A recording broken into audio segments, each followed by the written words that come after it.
Hello, welcome back to our YouTube channel. അപ്പോൾ ഇന്നത്തെ video exclusively ഇത് നമസ്തി വലുതായി കഴിയുമ്പോൾ അവർക്ക് ചെറിഷ് ചെയ്യാൻ വേണ്ടിയിട്ട് എന്നുള്ള രീതിക്ക് ഞാൻ എടുക്കുന്ന വീഡിയോ ആണ് കേട്ടോ.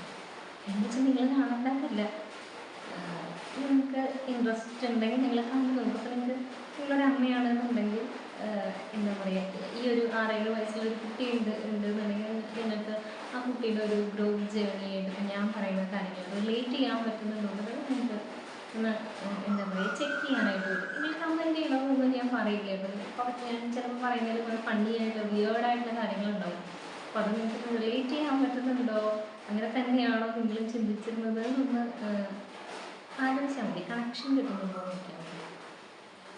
അപ്പോൾ ഇന്ന് എൻ്റെ മോളുടെ ബർത്ത്ഡേ ആണ്, 6th ബർത്ത്ഡേ ആണ്, November 19th ആണ് ഇന്ന്. അപ്പോൾ ഞാൻ ആലോചിച്ചു, ഓക്കെ ഒരു വീഡിയോ ചെയ്തിട്ട് കഴിഞ്ഞാൽ കുറേ കാലം കഴിയുമ്പോൾ അവൾക്ക് കാണാൻ രസമായിരിക്കും. പിന്നെ അവൾക്കിപ്പോൾ 6 വയസ്സ്, ഒരു 10-18 വയസ്സാകുന്ന സമയത്ത് ആ സമയത്ത് എൻ്റെ അമ്മ എന്നെക്കുറിച്ച് എന്താണ് മനസ്സിലാക്കിയിരുന്നത്, അല്ലെങ്കിൽ എന്തായിരുന്നു അമ്മയുടെ മനസ്സിലുള്ള ഞാൻ എന്നൊക്കെ കിട്ടാനായിട്ട് ഈ ഒരു വീഡിയോ ഹെൽപ്പാകും എന്ന് വിചാരിക്കുക. നമ്മൾ എന്താ പറയുക, ഗ്രോ ചെയ്തുകൊണ്ടിരിക്കുകയാണല്ലോ. കാലം കഴിയുന്നതിനനുസരിച്ച് നമ്മുടെ ചിന്താഗതികളും നമ്മൾ കാര്യങ്ങൾ നോക്കി കണ്ടിരുന്ന രീതികളും നമ്മുടെ പെരുമാറ്റം എല്ലാം നമ്മളിങ്ങനെ ഇവോൾവ് ചെയ്ത് കൊണ്ടുവരല്ലേ. അപ്പോൾ ഇതിലും ഇപ്പോൾ പറയുന്നതിൽ ചിലപ്പോൾ കാലാനുസൃതമായ മാറ്റങ്ങൾ ഉണ്ടായിരിക്കും. ഞാൻ കുറേ കാലം കഴിഞ്ഞിട്ട് ഞാൻ കാണുമ്പോൾ ഞാൻ ഇത്ര ക്രിഞ്ച് സാധനമാണോ ഞാൻ ചെയ്തു വെച്ചതെന്നുള്ള ഫീലൊക്കെ എനിക്ക് അപ്പോൾ തോന്നുമായിരിക്കും. ഇവെന്തോ എനിക്കെന്തോ ഇങ്ങനൊരു വീഡിയോ ചെയ്യാനായിട്ടുള്ള ഒരു പെട്ടെന്ന് തോന്നി. അതുകൊണ്ട് ഞാൻ നേരെ ഒന്ന് ഡ്രസ്സപ്പ് ചെയ്ത് വീഡിയോ എടുക്കാൻ വേണ്ടിയിട്ട് വന്നിരുന്നു മാത്രം. ഈ പൊട്ടതിൻ്റെ കൂടെ തീരെ ചേരുന്നില്ലല്ലേ. പക്ഷെ പൊട്ടില്ലാതെ ഞാൻ നോക്കിയപ്പോൾ വീഡിയോയിൽ കാണാനായിട്ടൊരു കോലല്ലേ. അപ്പം ഞാൻ വേഗം ഒരു പൊട്ടെടുത്ത് വെച്ചതാണ് കേട്ടോ. ഇതൊരു ശീലത്തിൻ്റെ ഭാഗമാണ്. അതായത് ഇതുപോലെ തന്നെ എല്ലാ കാര്യങ്ങളും നമ്മൾ ശീലിച്ചൊരു കാര്യം നമുക്ക് അൺലേൺ ചെയ്യാനായിട്ട് ഭയങ്കര കഷ്ടപ്പാടായിരിക്കും. പക്ഷേ വൺസ് നമ്മളത് അൺലേൺ ചെയ്യാനായിട്ട് പഠിച്ച് തുടങ്ങിക്കഴിഞ്ഞാൽ ആ ഒരു പോയിന്റ് തൊട്ട് നമ്മുടെ ലൈഫ് മുമ്പുള്ളത് നിൽക്കട്ടെ. ഞാനത് പറഞ്ഞോണ്ടിരിക്കലേ കറണ്ട് പോയിട്ടോ. അപ്പം ഞാൻ അവിടുന്ന് വീഡിയോ കട്ട് ചെയ്തു. കറണ്ട് വീണ്ടും വന്നപ്പോൾ ഞാൻ പിന്നെ വീഡിയോ എടുക്കണം. കറണ്ട് ചെയ്യാതെ വീഡിയോ എടുക്കുമ്പോഴത്തേക്ക് നമ്മൾ ഫോണിലല്ലേ എടുക്കുന്നത്. അപ്പം ക്ലാരിറ്റി ഭയങ്കര എന്താ പറയുക ഷോക്കായിരിക്കും. അപ്പോൾ പിന്നെ വേണ്ടല്ലോ നോക്കിയിട്ട് അവിടെ നിന്ന് കട്ട് ചെയ്തിട്ടതാണ് അതിൻ്റെ ഇടയ്ക്ക് ഒരു കട്ട് വന്നത്. അപ്പോൾ ഓക്കെ, ഞാൻ പറഞ്ഞത് എന്താ വെച്ചാൽ എൻ്റെ മോളുടെ 6th ബർത്ത്ഡേ ആണ്. അതായത് 6th anniversary of my motherhood. ഭയങ്കര പഞ്ചിത് പറയുകയാണെങ്കിൽ ഇതിനു മുന്നേ നിങ്ങൾ എൻ്റെ ചാനൽ നോക്കുകയാണെങ്കിൽ എൻ്റെ ഒരു വീഡിയോ കിടക്കുന്നുണ്ടാവും. അത് എത്രാമത്തെ വീഡിയോ ആണെന്ന് എനിക്ക് ഓർമ്മയില്ല. അത് ഞാൻ എൻ്റെ പിറന്നാളിന് ചെയ്തിട്ടുള്ള ഒരു വീഡിയോ ആണ്. പഴയ വീഡിയോ ചാനൽ തുടങ്ങിയ സമയത്ത്, ഇപ്പം നമ്മൾ ചാനൽ തുടങ്ങിയിട്ട് 5 വർഷം ആയി കഴിഞ്ഞു. 5 വർഷം കഴിഞ്ഞു. അപ്പോൾ അതിൻ്റെ ഇടയ്ക്ക് എപ്പോഴും ചെയ്തിട്ടുണ്ടായിരുന്നു. അന്ന് എൻ്റെ ബർത്ത്ഡേക്ക് ഞാൻ ഇങ്ങനെ ഒരു വെളിപാടുണ്ടായിട്ടൊരു വീഡിയോ ചെയ്തിട്ടുണ്ടായിരുന്നു. അതായത് നമ്മുടെ ബർത്ത്ഡേ എന്ന് പറയുമ്പോൾ നമുക്കതിൽ പ്രത്യേകിച്ച് ഒന്നുമില്ല. നമ്മൾ സുഖമായിട്ട് ഇങ്ങനെ വന്ന ആൾക്കാരാണ്. പക്ഷേ പ്രത്യേകിച്ച് നിങ്ങളൊരു ഫസ്റ്റ് കിഡൊക്കെ ആണെന്നുണ്ടെങ്കിൽ നിങ്ങളുടെ ബർത്ത്ഡേ എന്ന് പറയുന്നത് നിങ്ങളുടെ അമ്മയുടെ ആ ഒരു മദർഹുഡ് അതിലേക്ക് അവർ സ്റ്റെപ്പ് ഇൻ ചെയ്തതിൻ്റെ ഇത്രാമത്തെ ആനിവേഴ്സറിയാണ്. അപ്പോൾ അവരെ വിഷ് ചെയ്യണം, അവരെ ഒന്ന് ഹഗ് ചെയ്യൂ, അവരെ ഒന്ന് വിഷ് ചെയ്യൂ, അവരെ ഒന്ന് എന്താ പറയുക, അവരെ എനിക്ക് വാക്കുകൾ കിട്ടുന്നില്ല. അവരെ പോയിട്ടതൊന്ന് റിമൈൻഡ് ചെയ്യുമെന്നുള്ള രീതിയിൽ അന്ന് ഞാൻ ആ വീഡിയോയിൽ പറഞ്ഞിട്ടുണ്ടായിരുന്നു കേട്ടോ. Same thing. അപ്പോൾ നമസ്ഫിയുടെ കാര്യം പറയുകയാണെങ്കിൽ ഇപ്പോൾ നമുക്ക് 6 വയസ്സ്. I M super proud of my daughter. എൻ്റെ അടുത്ത് ഞാൻ പുറത്തേക്ക് ഇറങ്ങിക്കഴിഞ്ഞാൽ യൂഷ്വലി ഞാൻ കേൾക്കുന്ന ക്വസ്റ്റ്യൻ, എന്താ ഈ കുട്ടി ഇങ്ങനെ, എന്നതിൻ്റെ സ്വഭാവം ഇങ്ങനെ, എന്നതിൻ്റെ എത്ര വാശി, ഈ ഒരു കുട്ടി സംസാരിക്കുന്ന സംസാരമാണോ ഇത്? ഇങ്ങനെ പലരും ചോദിക്കാതെയും ഡയറക്റ്റും ഒക്കെ ചോദിച്ചിട്ടുണ്ട്. ഇവിടെ എൻ്റെ അമ്മ ചോദിച്ചിട്ടുണ്ട്. അല്ലെങ്കിൽ ചോദിച്ചിട്ടില്ലെങ്കിലും ആൾക്കാർക്ക് മനസ്സിലാവുന്നത് ഇത് എന്താണ്, എന്ത് പഠിപ്പിക്കലാണ് ഇതിനെ പഠിപ്പിച്ച് വെച്ചിരിക്കുന്നത് എന്നുള്ളത്. ആദ്യമൊന്നും എനിക്ക് തന്നെ അതിനെക്കുറിച്ചൊരു ക്ലാരിറ്റി ഇല്ലായിരുന്നു. അതായത് നമസ്വി വളരെ ഡിമാൻഡിങ് ആണ്, നീഡിയാണ്, സ്റ്റബേണാണ്. അത്യാവശ്യം നല്ല സ്റ്റബേണാണ്. പിന്നെ അവളങ്ങനെ എന്താ പറയുക, അവൾക്കങ്ങനെ ഹെസിറ്റേഷനൊന്നുമില്ല. ആരെങ്കിലും എന്തെങ്കിലും ചോദിച്ചു കഴിഞ്ഞാൽ പറ്റില്ലെങ്കിൽ പറ്റില്ല, അത്രയേ ഉള്ളൂ. തരില്ല എന്ന് പറഞ്ഞാൽ തരില്ല, അങ്ങനെയാണ് അവളുടെ കാര്യം. അപ്പോൾ നമ്മുടെ സൊസൈറ്റി കണ്ടീഷൻ ചെയ്ത് വെച്ചിരിക്കുന്ന ഒരു കുട്ടിയുടെ ഒരു ഫ്രെയിം ഉണ്ടല്ലോ, അതിനകത്തോട്ട് നമസ്തേ അധികം ഫിറ്റ് ആവാറില്ല. അതായത് കുട്ടികളെ, അത് എനിക്ക് തന്നെ അത് ആദ്യം ബുദ്ധിമുട്ടായിരുന്നു. നമ്മളും ഈ ഒരു കണ്ടീഷനിങ്ങിൻ്റെ ഭാഗമാണ്, ബൈ പ്രൊഡക്ട്സ് ആണ്. അപ്പോൾ ഞാനും ഇങ്ങനെ വഴക്കണ്ടത്, ഞാൻ ഇത്രയും കുട്ടികളെ കണ്ടിരിക്കുന്നു, നിന്നെ പോലെ ഒരു കുട്ടിയെ ഞാൻ കണ്ടിട്ടില്ല എന്നൊക്കെ പറഞ്ഞിട്ട് ചില സമയത്ത് ഞാൻ വഴക്കുണ്ടാക്കിയിട്ടുണ്ട്. ഇതുപോലൊരു കുട്ടി, ഇത്ര വാശി പിടിക്കുന്ന ഒരു കുട്ടീനെ ഞാൻ കണ്ടിട്ട്. അപ്പോൾ എൻ്റെ ഹസ്ബൻഡ് പറയാറുണ്ട്, കുട്ടികളല്ലേ, കുട്ടികളെങ്ങനെയാണ്. പക്ഷെ അപ്പോഴും ഞാൻ നമ്മുടെ മനസ്സിലുള്ള ഒരു കുട്ടി ഇമേജ്, അതായത് മറ്റുള്ളവർ നമുക്ക് ഉണ്ടാക്കി തന്നിട്ടുള്ള, അല്ലെങ്കിൽ സൊസൈറ്റി നല്ല കുട്ടി എന്ന് പറയുന്ന, അല്ലെങ്കിൽ സൊസൈറ്റിയുടെ കണ്ണിൽ ഒരു കുട്ടി എങ്ങനെയായിരിക്കണം എന്നുള്ളൊരു നിർവചനത്തിന് അനുസൃതമായിട്ടുള്ളൊരു കുട്ടിയല്ല എൻ്റെ കുട്ടി. ഓക്കെ. പക്ഷേ പിന്നെ അവളുടെ കൂടെ വളർന്ന് എനിക്ക് കുറേ റിയലൈസേഷൻസ് വന്നു. വൈ ഷുഡ് ഐ എന്താ പറയുക, ഞാൻ എന്തിനാ ഇപ്പോൾ അത് റെസ്ട്രിക്റ്റ് ചെയ്യണം, ഞാൻ എന്തിനാ അവളോട് അങ്ങനെ പറയും, ഇവരൊക്കെ പറയുന്നത് കേട്ടിട്ട് ഞാൻ എന്തിനാ അവളോട് അങ്ങനെ പറയേണ്ട ആവശ്യം. അങ്ങനെ പതുക്കെ നമ്മുടെ ഒരു മാനസിക നില. ഇപ്പോൾ അവളിപ്പോൾ വളരെ റാൻഡമായിട്ട് ഇന്നിപ്പോൾ രാവിലെ ചോദിച്ചതാണ്, ഞാൻ വാഷിംഗ് മെഷീൻ യൂസ് ചെയ്യുന്നത് ഒരു എക്സ്റ്റൻഷൻ വെച്ചിട്ടാണ്. എനിക്ക് ഡയറക്റ്റ് പ്ലഗ് പോയിൻ്റ് അവിടെ ഇല്ലാത്തതുകൊണ്ട് വർക്ക് ഏരിയയിൽ ഒരു എക്സ്റ്റൻഷൻ വെച്ചിട്ട് വാഷിംഗ് മെഷീൻ യൂസ് ചെയ്യുന്നത്. അപ്പോൾ ആ എക്സ്റ്റൻഷൻ്റെ വയറ് കുറച്ചിങ്ങനെ പൊങ്ങി നിൽക്കുകയാണ്. അപ്പോൾ അവൾ ബാത്റൂം അതിൻ്റെ തൊട്ടടുത്താണ്. അപ്പോൾ അവൾ ബാത്റൂമിലേക്ക് കടന്നപ്പോൾ ഈ പൊങ്ങി നിൽക്കുന്ന വയറിൽ കാലോടൊക്കെ അവൾ വീണില്ല. അപ്പോൾ അടുത്ത വഴിക്ക് എൻ്റെ അടുത്ത് ചോദിക്കുന്ന ചോദ്യമാണ്, എത്ര പ്രാവശ്യം അമ്മയുടെ അടുത്ത് അച്ഛൻ പറഞ്ഞിരിക്കണം ഇത് ആവശ്യം കഴിഞ്ഞാൽ ഊരി വയ്ക്കണം, ഇതെന്താ ഊരി വയ്ക്കാത്ത. അപ്പം ഞാനൊന്നും വേണ്ടിയില്ല, ഞാൻ എക്സ്റ്റൻഷൻ ഊരി വെച്ചു. ആവശ്യം കഴിയണമല്ലോ, അത് കാരണം ഊരാഞ്ഞത് എന്ന് പറഞ്ഞിട്ട് ഞാനത് ഊരി വെച്ച് അവൾ പോയി കുളിച്ചു വന്നു. പക്ഷേ ഇതിപ്പോഴത്തെ ഒരു സെനാരിയോ, ഇതിന് മുമ്പാണെങ്കിൽ കുറേ നാൾ മുമ്പ് ഇവളിതുപോലെ ഇങ്ങനെ ക്വസ്റ്റ്യൻ ചെയ്യുന്ന സമയത്ത് എൻ്റെ മൈൻഡ് സെറ്റ് ഇങ്ങനെയല്ല. നീ ആരാണ് ഇതിപ്പോൾ ചോദിക്കാൻ, നീ ആരാ എൻ്റെ ക്വസ്റ്റ്യൻ ചെയ്യാൻ. ആ ഒരു പാറ്റേണിലായിരുന്നു ആദ്യം ഞാൻ ചിന്തിച്ചിരുന്നത്. അത് ഈ പറഞ്ഞ കണ്ടീഷനിങ്ങിൻ്റെയും അല്ലെങ്കിൽ നമ്മൾ കണ്ട് പരിചയിച്ച കുറേ കാര്യങ്ങളുടെ ഒരു ഇതായിട്ടുള്ളതാണ്. പക്ഷെ നമുക്ക് സ്വന്തമായിട്ട് ബുദ്ധി വെളിവൊക്കെ ഉണ്ടാവണമല്ലോ. അപ്പോൾ അങ്ങനെ ഇങ്ങനെ ആലോചിക്കുമ്പോൾ പിന്നെ നമ്മൾ കുട്ടി ചോദിച്ചാൽ എന്താ തെറ്റ്, അതൊരു കുട്ടി ആയതുകൊണ്ട് ആ പോയിന്റ് വാലിഡ് അല്ലാന്നില്ലല്ലോ. ചോദിച്ചാൽ എന്താ തെറ്റുള്ളതെന്ന് ചിന്തിക്കാൻ പാകത്തിന് ആയിക്കൊണ്ടിരിക്കുന്നു. ഇനിയും അത് മെച്ചപ്പെടുത്തിക്കൊണ്ടിരിക്കുന്നു. അതായത് ഞാൻ പറഞ്ഞതെന്ന് വെച്ചാൽ, ഞാൻ അവളുടെ സൗണ്ട് ഇല്ലാതാക്കാറില്ല. അതായത് ഒരു ടൈം തൊട്ടിട്ട് കേട്ടോ, ഫസ്റ്റ് ഇപ്പോൾ ഒരു ന്യൂ മോം, അതിൽ കുറേ കൺഫ്യൂഷൻസ് ഉണ്ട്, കാര്യങ്ങളുണ്ട്. എങ്ങനെയാണ് ഞാൻ ഈ കുട്ടീനെ വളർത്തിയെടുക്കേണ്ടത് എന്നുള്ള കുറേ എന്താ പറയുക തലവേദന പിടിച്ച സംശയങ്ങളുണ്ട്. ആരെങ്കിലുമൊക്കെ പറയുമ്പോൾ നമ്മൾ ആ വഴിക്ക് തന്നെ പോകും. ആദ്യമൊന്നും അവർ പറയും ആണല്ലേ അങ്ങനെയാണല്ലേ എന്നൊക്കെ വിചാരിക്കുമായിരുന്നു. എന്നിട്ട് അയ്യോ ഞാനിതൊരു പൊട്ടമ്മയാണോ ഇങ്ങനെയൊക്കെ വിചാരിക്കുമായിരുന്നു.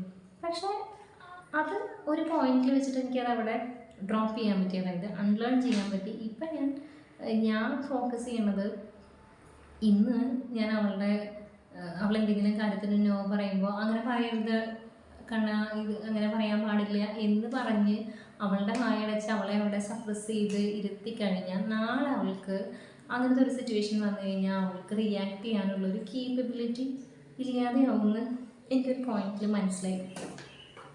ആ ഒരു സമയത്ത്, അതായത് ഇപ്പോൾ അവൾക്ക് 6 വയസ്സായത് 4 വയസ്സൊക്കെ തൊട്ട് ഞാൻ പിന്നെ ആ പരിപാടിക്ക് നിൽക്കാറില്ല കേട്ടോ. അതായത് അവൾ എന്നെ ക്വസ്റ്റ്യൻ ചെയ്യും, എന്നോട് ഒച്ചയെടുക്കും, ഞാൻ തിരിച്ചൊച്ചയെടുക്കും, അവൾ ഇന്നേക്കാൾ ഒച്ചയെടുക്കും.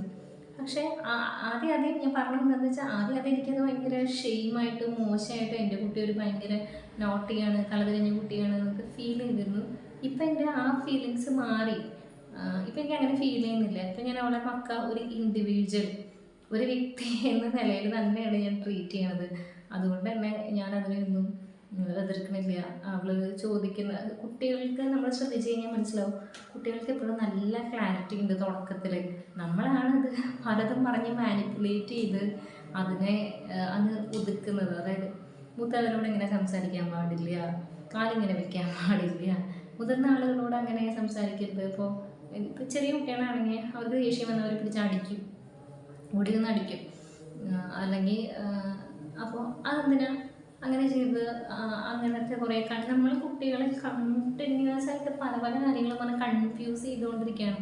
അതേപോലെ ഒരു ഡ്രസ്സ് ഇടാതെ നിന്ന് കഴിഞ്ഞാൽ അയ്യേ എന്തങ്ങനെ നിൽക്കണേ, മീൻസ് ഭയങ്കര വളരെ ക്ലാരിറ്റി ഇല്ല, വളരെ എന്താ പറയുക, പേടിയില്ലാത്ത ഭയങ്കര ഓക്കെ ആയിട്ടുള്ള ഒരു കുട്ടീനെ നമ്മളിങ്ങനെ പലതും 4 സൈഡിൽ നിന്നും പറഞ്ഞ് വളരെ കൺഫ്യൂസ് ചെയ്യിക്കും, ഇൻഫീരിയർ ആക്കും, ഭയങ്കര കോംപ്ലക്സ് ഉള്ള, റിയാക്ട് ചെയ്യാൻ പേടിയുള്ള, ഞാനിത് പറഞ്ഞാൽ ശരിയാവോ അത് പറഞ്ഞാൽ ശരിയാവോ എന്നൊക്കെ ഒരുപാട് സംശയിക്കുന്ന ഒരു കുട്ടിയാക്കി എടുക്കുകയാണ് മോസ്റ്റ് മെജോറിറ്റി. എല്ലാവരും ഞാൻ പറയണില്ല, പക്ഷേ ഒരു 50% എന്ന് പറയാം. ഒരു 50% ആളുകളും അങ്ങനെ തന്നെയാണ് ചെയ്യുന്നത്. ഞാനും അങ്ങനെ തന്നെ ചെയ്തുകൊണ്ടിരുന്നത്. പറയണേ നമസ്തേ ഭയങ്കര സെൻസിബിളായിട്ട് സംസാരിക്കുന്ന, നല്ല ക്ലാരിറ്റി ഉള്ള, അവൾക്ക് എന്താണ് വേണ്ടത് എന്നുള്ളതിനെ കുറിച്ച് അവൾക്ക് നല്ല ധാരണയുണ്ട്. അങ്ങനത്തെ ഒരു കുട്ടിയാണ് നമസ്തേ. കൃത്യമായിട്ട് പറയാനായിട്ട് എനിക്ക് ഇന്ന ഡ്രസ്സാണ് വേണ്ടത്. അപ്പോൾ അവളൊരു ഒറ്റ കുട്ടിയായിട്ട് വളർന്നത് കൊണ്ട് എല്ലാ ഗുണങ്ങളും ദോഷങ്ങളും അവൾക്കുണ്ട് കേട്ടോ. അതുകൊണ്ടാണ് അറിയില്ല, ഇപ്പോൾ ഒറ്റ കുട്ടികളാകുമ്പോൾ അച്ഛനെയും അമ്മേനെയും മാത്രം, അല്ലെങ്കിൽ അവർ സംസാരിക്കുന്നത് മാത്രമൊക്കെയാണല്ലോ കുട്ടി കേൾക്കുന്നത്, അല്ലെങ്കിൽ അവരുടെ കൂടെയാണല്ലോ ഒരു കൂടുതൽ ഇൻവോൾവ് ചെയ്യണത്. അതുകൊണ്ട് ഉള്ള ഒരു എനിക്ക് ഗുണമാണോ ദോഷമാണോ എന്ന് പറയാൻ അറിയില്ല. അപ്പോൾ അതാണെന്ന് അറിയില്ല. അല്ലാതെ തന്നെ ഇപ്പോൾ അങ്ങനെ അല്ലെങ്കിൽ തന്നെ അവൾ നന്നായിട്ട് കാര്യങ്ങളെ അനലൈസ് ചെയ്യണ ഒരു കുട്ടിയാണ്. ഇപ്പോൾ എന്തെങ്കിലും ഒരു പ്രശ്നം ഉണ്ടായി, അപ്പോൾ എന്താണ് അതങ്ങനെ ഉണ്ടായത്, അല്ലെങ്കിൽ ആ മൊത്തം സിറ്റുവേഷനെ അവൾക്ക് ഗ്രാസ്പ് ചെയ്യാനുള്ള കഴിവുണ്ട്. ഞാൻ പർട്ടിക്കുലർ കാര്യം എടുത്ത് ഇനി പറയണില്ല, കാരണം പിന്നീടാണെങ്കിൽ ഇത് കേൾക്കുന്ന സമയത്ത് അമ്മ അതങ്ങനെ പറഞ്ഞില്ലേ എന്ന് പറയണ്ടല്ലോ. അതുകൊണ്ട് ഞാൻ ഒരു പർട്ടിക്കുലർ ഇൻസിഡൻ്റ് ആയിട്ട് പറയുന്നില്ല, പക്ഷെ എന്നാലും അവൾക്ക് നന്നായിട്ട് കാര്യങ്ങളെ അനലൈസ് ചെയ്ത് കൃത്യമായിട്ട് മനസ്സിലാക്കാനായിട്ടുള്ളൊരു കപ്പാസിറ്റി ഉള്ള കുട്ടിയാണ്. ഞാൻ പിന്നെ നമസ്തയ്ക്ക് ഒരിക്കലും ഒരു ഫോൾസ് ഹോപ്പ് കൊടുക്കാറുണ്ട്. ഭയങ്കരമായിട്ട് കരയും വാശി പിടിക്കുകയൊക്കെ ചെയ്യും. ആ സമയത്തും ഞാൻ ചെയ്യാറുള്ളത് ഇല്ല അതൊന്നും നടക്കില്ല, ഞാൻ സ്ട്രെയിറ്റ് ആയിട്ട് നടക്കില്ല എന്ന് പറയുന്ന ആളാണ് അവളോട്. അവിടെ എനിക്ക് മറ്റുള്ളവരുടെ അടുത്ത് പറയാൻ ബുദ്ധിമുട്ടാണെങ്കിൽ എനിക്ക് കുട്ടിയുടെ അടുത്ത് ഇല്ല പറ്റില്ല എന്ന് പറയാനായിട്ട് ഒരു ബുദ്ധിമുട്ടുണ്ട്. അപ്പോൾ ആ സമയത്തൊക്കെ എൻ്റെ ഹസ്ബൻഡ് തന്നെ കറക്റ്റ് ചെയ്യാൻ, അതായത് കറക്ഷനാണോ എന്ന് എനിക്കറിയില്ല, പറയാറുണ്ട്, നീ എന്താ ഇങ്ങനെ, അതായത് ആ കരയുന്ന കുട്ടീനെ നമുക്ക് സമാധാനമാക്കാൻ ശരി നമുക്ക് നോക്കാം എന്ന് പറഞ്ഞു കഴിഞ്ഞാൽ കുട്ടി കരച്ചിൽ നിർത്തും. പക്ഷെ ഞാൻ അങ്ങനെയല്ല ചെയ്യാറുള്ളത്. ഞാൻ എൻ്റെ പോയിന്റ് എന്താ വെച്ചാൽ, ഞാൻ ഇപ്പം സ്വീറ്റായിട്ട് പറഞ്ഞിട്ട് അതിനൊരു ഫോൾസ് ഹോപ്പ് കൊടുത്ത് ലാസ്റ്റ് മിനിറ്റിൽ പറ്റില്ല എന്ന് പറയുന്നതിനേക്കാൾ ഇപ്പം തന്നെ കാര്യങ്ങൾ നടക്കില്ല, അല്ലെങ്കിൽ അതിനെക്കുറിച്ച് ഇല്ല അത് ഇതിന് കറഞ്ഞിട്ട് കാര്യമില്ല എന്നുള്ളത് മനസ്സിലാക്കി നോക്കുക എന്നുള്ളതാണ് എൻ്റെ ഒരു ന്യായം. ഓരോരുത്തരും ഓരോ രീതിയിലാണ് ഓരോരുത്തരുടെ പാരൻറ്റിങ് സ്റ്റൈല് വ്യത്യാസമുണ്ട്. അതിലൊന്നും ശരി തെറ്റുകളൊന്നും നമുക്ക് അങ്ങനെ ഇത് ശരി മറ്റത് തെറ്റ് അങ്ങനെയൊന്നും പറയാൻ ഉള്ള അർഹത ഉണ്ടെന്ന് അല്ലെങ്കിൽ പറയാൻ നമുക്ക് പറ്റുമോ എന്നുള്ളതൊന്നും അറിയില്ല. എനിവേ ഞാനങ്ങനെ ചെയ്യാറില്ല. പിന്നെ ഇപ്പോൾ ആൾക്കാർ പറയുമല്ലോ കുട്ടികളോട് ഇത് പറഞ്ഞിട്ട് എന്താ കാര്യം അവർക്ക് മനസ്സിലാവുമോ. അപ്പോൾ അവൾ ചില സംശയങ്ങൾ ഇങ്ങനെ ചോദിക്കാറുണ്ട്, അതെന്താ അങ്ങനെ വന്നത്. അപ്പോൾ അതിനുള്ള സയൻറ്റിഫിക് ആയിട്ടുള്ള ഒരു ആൻസർ നമുക്കറിയുമായിരിക്കും, അല്ലെങ്കിൽ നമുക്ക് പഠിച്ച കാര്യം ഇതെന്താ ഇങ്ങനെ. അപ്പോൾ അതിനുള്ള കൃത്യമായിട്ടുള്ള എക്സ്പ്ലനേഷൻ പറഞ്ഞു കൊടുക്കുമ്പോൾ അപ്പോഴും ഞാൻ ഈ ക്വസ്റ്റ്യൻ കേട്ടിട്ടുണ്ട്, എന്താ ഇപ്പോൾ ഇതിനോട് ഇത് പറഞ്ഞിട്ട് കാര്യം എന്നുള്ളതാണ്. അപ്പോൾ എൻ്റെ പോയിന്റ് എന്താ വെച്ചാൽ, നമ്മൾ തമാശ പറയുമ്പോൾ കുട്ടികൾക്ക് ഇത് തമാശയാണെന്ന് മനസ്സിലാവുന്നുണ്ടെന്നുണ്ടെങ്കിൽ നമ്മൾ ആ സമയത്ത് കാര്യം പറഞ്ഞു കൊടുത്താലും അവർക്ക് ഗ്രാജ്വലി അത് മനസ്സിലാവും. ഒരു ഒറ്റ ഇതിൽ, അതായത് ഒരൊറ്റ പറച്ചില്ല ചിലപ്പോൾ കിട്ടില്ല, പക്ഷെ ഫസ്റ്റ് കേൾക്കുമ്പോൾ അമ്മ എന്തോ ഉണ്ട് ഇത് കിട്ടും, ഓക്കെ. പിന്നെയും നമ്മൾ കാര്യങ്ങൾ ആ രീതിക്ക് അപ്രോച്ച് ചെയ്യുമ്പോൾ നമ്മൾ പറയണത് അവർക്ക് പെട്ടെന്ന് മനസ്സിലാക്കി എടുക്കാനുള്ള ആ ഒരു വേവ് ലെങ്ത് ഉണ്ട്. നമുക്ക് തോന്നുകയാണ് കുട്ടിക്ക് അതൊന്നും മനസ്സിലാവില്ല എന്നുള്ളത്. അതൊക്കെ വെറും തോന്നലാണെന്നാണ് ഞാൻ എൻ്റെ കുട്ടീനെ കണ്ടിടത്തോളം മനസ്സിലാക്കിയിട്ടുള്ളത്. ഞാൻ ഒന്നും ജനറലൈസ് ചെയ്യുന്നില്ല കേട്ടോ. എന്നത് ജനറലൈസ് ചെയ്യാൻ പറ്റിയിട്ടുള്ളൊരു കാര്യമില്ല, വളരെ ഡിബേറ്റബിൾ ആയിട്ടുള്ളൊരു കാര്യമാവാനാണ് സാധ്യത. അപ്പോൾ അങ്ങനെ പിന്നെ ഫ്രം ദ ബിഗിനിങ് നമ്മളൊരു 3 പേരുടെ ടീമാണ്, ടീം ഓഫ് 3 എന്ന് പറഞ്ഞ പോലെ. ഫെബ്രുവരി 2019, യെസ് 2019 ഫെബ്രുവരി 11 കല്യാണം കഴിഞ്ഞത്. മാർച്ച് ആയപ്പോഴത്തേക്ക് കൺസീവായി. നവംബർ 19 നമസ്മി ഉണ്ടായി. അപ്പോൾ ആ നവംബർ 11 കല്യാണം കഴിഞ്ഞു. പിന്നെ മാർച്ച് ഏപ്രിൽ ആ മാസമാണ് ടെസ്റ്റ് ചെയ്തിട്ട് പ്രഗ്നൻ്റ് ആണെന്നുള്ളത് അറിയുന്നത്. അതായത് ഒരൊറ്റൊരു മാസം മാത്രമാണ് നമ്മൾ രണ്ടുപേരും മാത്രം എന്നുള്ള ഒരു സംഗതി ഉണ്ടായിരുന്നത്. അവിടെ തൊട്ട് മാർച്ച് മാസം തൊട്ട് നമ്മൾ വീ3 ഓക്കെ. അങ്ങനെ ഇതുവരെ നമ്മളെല്ലാ കാര്യത്തിലും ഒരുമിച്ച് അടി ഉണ്ടാക്കാനാണെങ്കിലും എല്ലാത്തിനും നമ്മളൊരു ടീം ഓഫ് 3 എന്നുള്ള പോലെയാണ് വർക്ക് ചെയ്യണത്. ഈവൻ ദോ നമസ്വി ഒരു അച്ഛൻകുട്ടിയാണെന്നാണ് ഞാൻ പറയാം. അതായത് അവൾക്ക് എന്നെ ഇഷ്ടമാണ്, പക്ഷെ അവളുടെ അച്ഛനെ വളരെ ഇഷ്ടമാണ്. അത് അവൾക്ക് അങ്ങനെ താഴത്തും തറയിലും ഒന്നും വെക്കാതെ കൊണ്ട് നടക്കുന്ന അച്ഛനുള്ളത് കൊണ്ടായിരിക്കും. She will be lucky. എനിക്കൊന്നും അങ്ങനത്തെ ഒരു ഭാഗ്യം ഉണ്ടായിട്ടില്ല. അങ്ങനെ ഒരുപാട് അച്ഛൻ്റെ സ്നേഹമൊന്നും നമുക്ക് കിട്ടിയിട്ടില്ല. അത് ആരെയും ഒന്നും കുറ്റപ്പെടുത്തിയിട്ട് ഓരോരുത്തരുടെ ജീവിത സാഹചര്യങ്ങൾ ഒരേപോലെയല്ലേ. അപ്പോൾ എൻ്റെ കുട്ടിക്ക് അവളുടെ അച്ഛൻ്റെ അടുത്ത് നിന്ന് കിട്ടുന്ന ട്രമെൻഡസ് ആയിട്ടുള്ള സ്നേഹം, അതിന് ഒരുപാട് ഇൻഫ്ലുവൻസ് ഉണ്ടാവുമല്ലോ. അതിൻ്റെ ഗുണമുണ്ട് ദോഷമുണ്ട് കേട്ടോ. കൊഞ്ചിക്കലിൻ്റെ നല്ല ദോഷങ്ങളും ഉണ്ട്. പക്ഷേ ഈവൻ എന്തോ കുട്ടിക്കൊരു എന്താ പറയുക, ഒരു ബിലീഫുണ്ട്. അല്ലെങ്കിൽ ഭയങ്കര ഇമോഷണലി അവൾ കാര്യങ്ങൾ ഡീൽ ചെയ്യുന്നത് ഭയങ്കര രസമാണ് കാണാനായിട്ട്. അപ്പോൾ അച്ഛക്ക് വയ്യേ ഞാനൊരു ഉമ്മ തരാം എന്നാൽ മാറും. അത് കുട്ടി അത് പഠിച്ചത് കുട്ടി എന്തെങ്കിലും കരയുമ്പോൾ തിരിച്ചിങ്ങോട്ട് ഊതിയിട്ടൊരു ഉമ്മ കൊടുത്തിട്ട് അത് മാറ്റുന്ന ഒരു ഐഡിയ പ്രാക്ടീസ് ചെയ്യുന്നത് കൊണ്ടാണ്. ഇത് നമ്മൾ ഭയങ്കര ഡ്രാമാറ്റിക്കാണ്. ഭയങ്കര ഡ്രാമാറ്റിക് എന്ന് പറഞ്ഞാൽ നമ്മളൊരു 50 പൈസയ്ക്ക് 5000 രൂപയുടെ എക്സ്പ്രഷൻ ഇടുന്നു പറഞ്ഞ പോലത്തെ അത്രയും എക്സ്പ്രസീവാണ് കുട്ടി. ഞാൻ അത്രയ്ക്ക് എക്സ്പ്രസീവൊന്നുമല്ല. ഞാൻ ഇപ്പോഴും ഒരു മിഡിൽ പാത്ത് എടുക്കുന്ന ആളാണ്. എനിക്കൊരു ഓവർ എക്സൈറ്റ്മെൻറ്റും ഇല്ല. ഓവർ സങ്കടം ഇല്ലേ ചോദിച്ചാൽ ചിലപ്പോൾ ഉണ്ടാവും. എൻ്റെ ചിലപ്പോൾ സ്ഥായിയായിട്ടുള്ള ഭാവം കരച്ചിൽ കിടന്ന് വേണമെങ്കിൽ ചിലപ്പോൾ ഞാൻ പറഞ്ഞു വരും. പക്ഷേ നമസ്തി ഭയങ്കര എക്സൈറ്റഡ് ആയിട്ട്, സന്തോഷമാണെങ്കിൽ ഒരു ഭയങ്കര എക്സൈറ്റ്മെൻറ്റ് കാണിക്കും, കരച്ചിലാണെങ്കിൽ ഭയങ്കര ഇതായിട്ട് കരയുകയും ചെയ്യും. പിന്നെ അവൾക്ക് കുറേ കാര്യങ്ങളെക്കുറിച്ച് അവൾ നന്നായിട്ട് മനസ്സിലാക്കി വെച്ചിട്ടുണ്ട്. ഞാനിങ്ങനെ പറയുകയാണെങ്കിൽ ഇതായിരിക്കും റെസ്പോൺസ്. എന്നാലും അവൾക്ക് ചെയ്യേണ്ട കാര്യങ്ങൾ അവൾക്ക് ചെയ്യാനുള്ള കുരുത്തക്കേട് അവൾ ചെയ്ത് വന്നിട്ട് എൻ്റെ അടുത്ത് വന്ന് പറയും, ഞാൻ എൻ്റെ കയ്യിൽ നിന്നൊരു കാര്യം ഞാൻ പറയാം, പക്ഷെ അമ്മ എന്നെ അടിക്കരുത്, ഞാൻ ഒരു കാര്യം ചെയ്തു. അപ്പോൾ ആൾക്കറിയാം അടി കിട്ടാനുള്ള കാര്യമാണ് ഞാൻ ചെയ്തു വെച്ചിട്ടുള്ളത് എന്നുള്ളത്. അപ്പം ആദ്യം ഞാൻ പറയാം, പറയും കേട്ടിട്ട് ആലോചിക്കാം അടി കിട്ടണോ വേണ്ടേ. അമ്മ ആദ്യം അടിക്കില്ല, ആദ്യം വഴക്ക് പറയില്ല എന്ന് പറഞ്ഞാൽ ഞാൻ പറയും, അല്ലെങ്കിൽ ഇത് പറഞ്ഞു കഴിഞ്ഞാൽ ഞാൻ പറയാം. അങ്ങനെ ആരെയും പറഞ്ഞിട്ട് ഞാൻ ഓരോ കുരുത്തക്കേട് പിച്ചത് കൊണ്ടുപോയിട്ട് നമുക്ക് കാണിച്ചു തരും കേട്ടോ, ഞാൻ ഇങ്ങനെ ചെയ്തു. അപ്പോൾ ആദ്യം ഞാൻ ഫസ്റ്റിലൊക്കെ ഇതുപോലെ ഇങ്ങനെ പറയുമ്പോൾ ഞാൻ പെട്ടെന്ന് ഷൗട്ട് ചെയ്യുകയും ചീത്ത പറയുകയൊക്കെ ചെയ്തു. എന്നെ ബന്ധപ്പെട്ട് എന്താണ് ടേബിൾ കവർ കീറി വയ്ക്കുകയായിരുന്നു. അതുപോലത്തെ ചിന്ന തമാശകൾ, എന്തെങ്കിലും വെള്ളമെടുത്ത് ഒഴിച്ച് കളഞ്ഞു വയ്ക്കുക, കുറച്ച് വെള്ളം കളഞ്ഞു, എൻ്റെ കുറച്ച് വെള്ളം പോയി, അങ്ങനെ. പിന്നെ അപ്പോൾ 1-2 പ്രാവശ്യം ഇങ്ങനെ ഷൗട്ട് ചെയ്തപ്പോൾ അത് അവൾക്കൊരു ടെൻഷനായ പോലേക്ക് തോന്നി. അപ്പോൾ പിന്നെ ഞാൻ അവളിങ്ങനെ എന്തെങ്കിലും വന്ന് പറയുമ്പോൾ പറയേ എന്താ പറയുക, അപ്പോൾ ഇതുപോലെ എന്തെങ്കിലും ആയിരിക്കും. അപ്പോൾ ഞാൻ പറയും, ശരി ഇപ്പം ഇങ്ങനെ ചെയ്തു, ഇനി ഇങ്ങനെ ചെയ്യരുത് കേട്ടോ, ഇനി ഇങ്ങനെ ചെയ്ത് എൻ്റെ കയ്യിൽ നിന്ന് അടി കിട്ടും കേട്ടോ അമ്മ.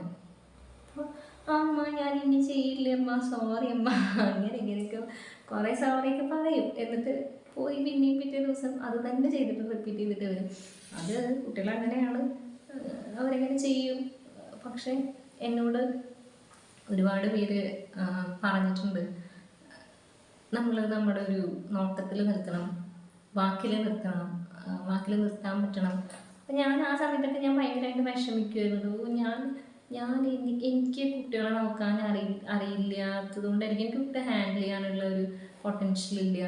അല്ലെങ്കിൽ ഞാൻ വളർത്തുന്നത് ശരിയല്ല, അപ്പം ഞാൻ പറഞ്ഞാൽ അവളൊന്നും അനുസരിക്കില്ല. മറ്റുള്ളവരുടെ കുട്ടികളെ ചിലപ്പോൾ അവരിങ്ങനെ നോക്കിക്കഴിഞ്ഞാൽ നോക്കിയിടത്ത് നിൽക്കും. ഞാനിങ്ങനെ നോക്കിക്കഴിഞ്ഞാൽ അതിൻ്റെ ഒരു ഡബിൾ പവറിൽ തിരിച്ച് എൻ്റെ ഒരു നോട്ടം നോക്കുന്നല്ലാതെ അങ്ങനെ. അപ്പോൾ അതൊക്കെ എൻ്റെ മിസ്റ്റേക്കാണ്. ഞാൻ എന്നെ തീരെ കൊള്ളില്ല എന്നുള്ളൊരു ഫീലിലൊക്കെ ഞാൻ ഇരുന്നിരുന്നൊരു സമയം ഉണ്ടായിരുന്നു. പിന്നെ ഞാനത് എൻജോയ് ചെയ്യാൻ തുടങ്ങി പറഞ്ഞാൽ ശരി, എത്ര നേരം പറയും, അല്ലെങ്കിൽ എത്ര നേരം കരയും, ഓക്കെ അതങ്ങനെ ആയിക്കോട്ടെ, ഇങ്ങനെ ആയിക്കോട്ടെ, അങ്ങനെ എല്ലാം അലൗ ചെയ്യാന്നല്ല, ഒരു പെർമിസീവ് പാരൻറ്റിങ് മെത്തേഡ് ആണ് ഞാൻ യൂസ് ചെയ്യണത് എന്നല്ല ഞാൻ പറയുന്നത്. പക്ഷെ ഞാൻ അധികം ഫോഴ്സ് ചെയ്യുന്നില്ല. ഞാൻ ഈ സൊസൈറ്റിയുടെ ഫ്രെയിമിലേക്ക് ഫിറ്റാവാൻ വേണ്ടിയിട്ട് അവളെ ഞാൻ കണ്ടീഷൻ ചെയ്യുന്നില്ല. ഇപ്പോൾ അവൾ ഈവൻ ഹസ്ബൻഡിനോടാണെങ്കിലും ക്വസ്റ്റ്യൻ ചെയ്യാറുണ്ട്.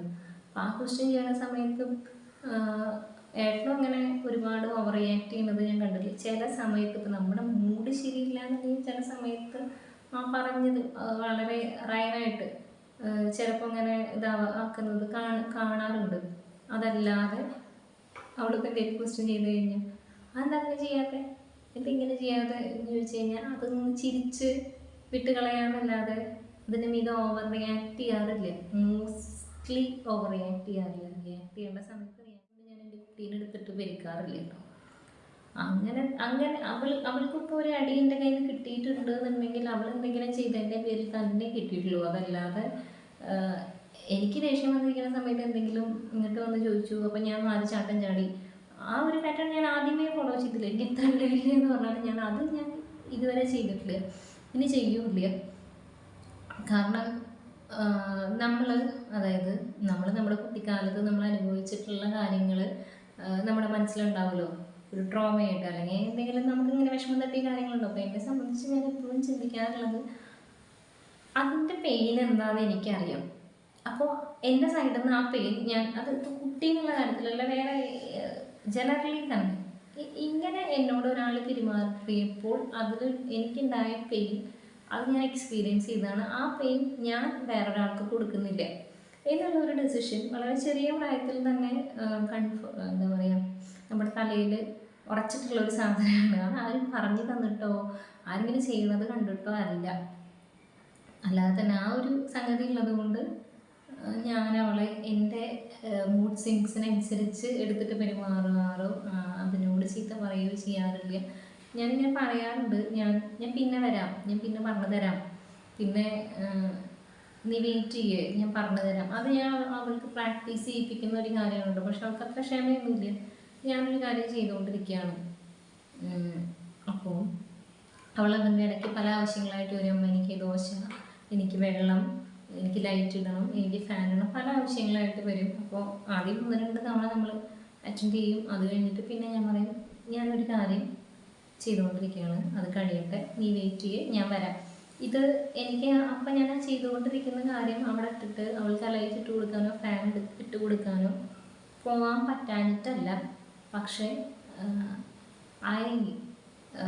എന്താ പറയുക, I want her to realise everybody has their own priority and their own life. ഞാൻ എപ്പോഴും, അവളൊരു ചെറിയ കുട്ടിയാണ്, പക്ഷേ ഞാൻ എപ്പോഴും അവളോട് പറയുന്ന കാര്യമാണ്, നീ നിൻ്റെ ജീവിതം ജീവിക്കും, എൻ്റെ ജീവിതം ഞാൻ ജീവിക്കട്ടെ, അല്ലെങ്കിൽ മറ്റുള്ളവരുടെ ജീവിതം അവർ ജീവിക്കട്ടെ. നീ എല്ലാത്തിലും കയറിയത് ഇടപെടണ്ട, അല്ലെങ്കിൽ എല്ലാവരെയും ഡൊമിനേറ്റ് ചെയ്യണ്ട. എല്ലാവരുടെ കാര്യങ്ങൾ നീ ഡിസൈഡ് ചെയ്യുന്നത്, നിൻ്റെ കാര്യം മാത്രം ഡിസൈഡ് ചെയ്യും. അത് ഇത്ര ചെറിയ പ്രായത്തിലേ ഞാനത് നമ്മളോട് പറയുന്നുണ്ട്. അവൾക്ക് എന്തെങ്കിലും മനസ്സിലാവും എന്നുള്ളത് ഉള്ളൊരു ചോദ്യം ഉണ്ടാവും. പക്ഷെ നിങ്ങൾ കണ്ടിന്യൂസ് ആയിട്ട് അത് പറഞ്ഞു നോക്കൂ, അത് മനസ്സിലാവും, പതുക്കെ മനസ്സിലാവും. ഇപ്പോൾ ഞാനിപ്പോൾ ഈ ലാസ്റ്റ് പറഞ്ഞൊരു എക്സാമ്പിൾ ഉണ്ടല്ലോ, അവള് നമ്മളിരിക്കുന്നിടത്ത് നിന്ന് ഇത് അനാവശ്യമായിട്ട്, ആവശ്യത്തിനല്ല അനാവശ്യമായിട്ട് ഇങ്ങനെ വിളിച്ചുകൊണ്ടിരിക്കുകയാണ്. കുട്ടികളെപ്പോഴും ഭയങ്കര അറ്റൻഷൻ സീക്കിംഗ് ആണ്, നമ്മൾ അവരെ ശ്രദ്ധിച്ചുകൊണ്ടിരിക്കണം. പ്രത്യേകിച്ച് വേറൊരു കുട്ടിയും കൂടി ഇല്ലേ കളിക്കാൻ എന്നുണ്ടെങ്കിൽ കുട്ടിക്ക് ഭയങ്കര ബോറടി. നമ്മൾ ആ കുട്ടിയുടെ സൈഡിൽ നിന്ന് ചിന്തിക്കുമ്പോൾ ആവും തോന്നുന്നത്, അയ്യോ ഒരു കുട്ടി തന്നെ ഇങ്ങനെ ബോറടിച്ചിരിക്കുന്നു, കുറേ നേരം ടി വി കണ്ടു, കുറേ നേരം അപ്പോഴും ഒരു ഒറ്റപ്പെട്ടൊരു ഫീലിംഗ്. എൻ്റെ കുട്ടി കുറേ പ്രാവശ്യം വന്ന് വിളിക്കാറുണ്ട്, അമ്മ എൻ്റെ കൂടെ ഒന്ന് കളിക്കാൻ വരും, അച്ഛൻ്റെ കൂടെ. പക്ഷേ ഏട്ടൻ വന്നു കഴിഞ്ഞാൽ കളിക്കൂട്ടോ, അവർ ആന കളിക്കും, കുതിര കളിക്കും, സാറ്റ് കളിക്കും. എനിക്ക് ഞാൻ കുട്ടിയായിരുന്നപ്പോഴേ തന്നെ കളിക്കാൻ ഇൻട്രസ്റ്റ് ഇല്ല, പിന്നെ ഇപ്പോൾ അവളുടെ കൂടെ കളിക്കണേ എന്നുള്ള ആറ്റിറ്റ്യൂഡിലാണ് ഞാൻ. എന്നാൽ പോലും ചില സമയത്ത് വളരെ ദുർലഭമായിട്ട് ഞാനും കളിക്കാനായിട്ട് പാവം തോന്നിയിട്ട് കളിക്കാനായിട്ട് ചെല്ലാറുണ്ട്. പക്ഷെ നമ്മളങ്ങനെ നമുക്ക് ഇഷ്ടമില്ലെങ്കിൽ പോലും നമ്മൾ കുട്ടികൾ കളിക്കാൻ വേണ്ടിയും കളിക്കാനൊക്കെ ചെല്ലണം. കുറച്ച് നേരമെങ്കിൽ കുറച്ച് നേരം. അപ്പം ഞാൻ കൂടുതലും ഇന്ന് നമുക്ക് എന്തെങ്കിലും ഡ്രോയിങ് ചെയ്യാം, അല്ലെങ്കിൽ നമുക്ക് എന്തെങ്കിലും വരയ്ക്കാം, നമുക്ക് ക്രോഷ്യ ചെയ്യാം, നമുക്കത് ചെയ്യാം. അതായത് എനിക്ക് ഇൻട്രസ്റ്റ് ഉള്ള കാര്യങ്ങളിൽ അവൾക്ക് ഇൻട്രസ്റ്റ് ഉണ്ടോ എന്നുള്ളത് അറിയാനായിട്ടുള്ളൊരു ശ്രമം നടത്തും. അവൾക്ക് ഓടി കളിക്കാനും എന്താ പറയുക, ചാടി കളിക്കാനും മണ്ണിൽ കളിക്കാനൊക്കെ തന്നെയാണ് ഇഷ്ടം. അതിപ്പോൾ ഇവിടുന്ന് ഞാൻ എൻ്റെ വീട്ടിൽ പോകുമ്പോൾ കുട്ടി വളരെ ഹാപ്പിയാണ്. കാരണം കുട്ടി അവിടെ ഒരുപാട് കുട്ടികൾ അപ്പുറത്തപ്പുറത്തുള്ള വീട്ടിലുണ്ട്, എൻ്റെ വീട്ടിലുണ്ട്. ഇവരൊക്കെ ആയിട്ട് കളിക്കാൻ ഭയങ്കര ഇഷ്ടമുള്ള കുട്ടിയാണ്. ഇപ്പം നമ്മുടെ കൂടെ തന്നെ ഒറ്റ കുട്ടിയായിട്ടാണ് വളരുന്നത് എന്നുണ്ടെങ്കിലും അവളൊരു അഡൾട്ട് ചൈൽഡൊന്നുമല്ല. അതായത് ഇപ്പോൾ ചില കുട്ടികളുണ്ടാവില്ലേ ഭയങ്കര, അത് ശരിക്കും നമ്മൾ ആ കുട്ടികളോട് ചെയ്യുന്ന ഒരു പാതകമാണെന്നാണ് എൻ്റെ അഭിപ്രായം. നമ്മൾ ഭയങ്കര സ്ട്രെസ്ഫുള്ളായിട്ടുള്ള കണ്ടീഷനിൽ പോയിക്കൊണ്ടിരിക്കുന്ന സമയത്ത് നമുക്ക് ആ സമയത്ത് ഒരു കുട്ടി ഉണ്ടെന്നുണ്ടെങ്കിൽ കുട്ടി ഭയങ്കര സബ്മിസീവായി പോകും, ഭയങ്കര സപ്രസ്ഡായി പോകും കുട്ടിയുടെ ഒരു നേച്ചർ. കുട്ടി വേഗം നമ്മുടെ ഇമോഷൻസിനെ പെട്ടെന്ന് ടച്ച് ചെയ്യും.